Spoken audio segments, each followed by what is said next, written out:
কি বলবেন? আমাদের দেশে জাতীয় শিক্ষানীতি চতুর্থ বর্ষ উপলক্ষে সারা দেশের সঙ্গে সারা রাজ্যে এবং আগরতলা শহরেও বিভিন্ন শিক্ষা প্রতিষ্ঠানে বিদ্যালয়ে 7 দিনব্যাপী গত 22 জুলাই থেকে শুরু হয়েছে প্রোগ্রাম। আজকে এখানে বাণী বিদ্যাপীঠ বালিকা বিদ্যালয়ে 6ম দিন। আজকে বিভিন্ন কর্মসূচি 7 দিনব্যাপী বিভিন্ন কর্মসূচি নেওয়া হয়েছে। তার মধ্যে আজকে ড্রয়িং কম্পিটিশান এবং বৃক্ষরোপণ, তারই অঙ্গ হিসেবে আজকে আমরা বৃক্ষরোপণ করলাম। তো আমার বিশ্বাস যে যারা স্টুডেন্টরা আছে তারা বৃক্ষরোপণের গুরুত্ব সম্বন্ধে অনুধাবন করবেন। গাছ আমাদের জীবনে কতটা প্রয়োজনীয়, বর্তমান এবং আগামী প্রজন্মে মানুষের সুস্থভাবে পৃথিবী থাকতে গেলে গাছ রোপণ করা অত্যন্ত প্রয়োজনীয়। পরিবেশের ভারসাম্য রক্ষা করে বৃক্ষ। কাজে আমাদের প্রধানমন্ত্রী বলেছেন যে একটি বৃক্ষকে নিজের মায়ের নামে রোপণ করার জন্য।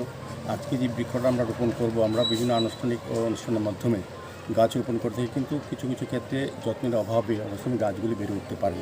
সেই কারণে প্রধানমন্ত্রী বলেছেন যে গাছটা আমরা রোপণ করব, যেই করবেন তার মার নামে যাতে রোপণ করা হয়। তবে মাকে যেভাবে আমরা শ্রদ্ধা করি, ভালোবাসি, যত্ন করি, ওই গাছটাকে তদ্রুপ আমরা করবো। সেই কারণে গাছটা বেঁচে থাকবে পৃথিবীতে স্মৃতি হিসাবে মায়ের।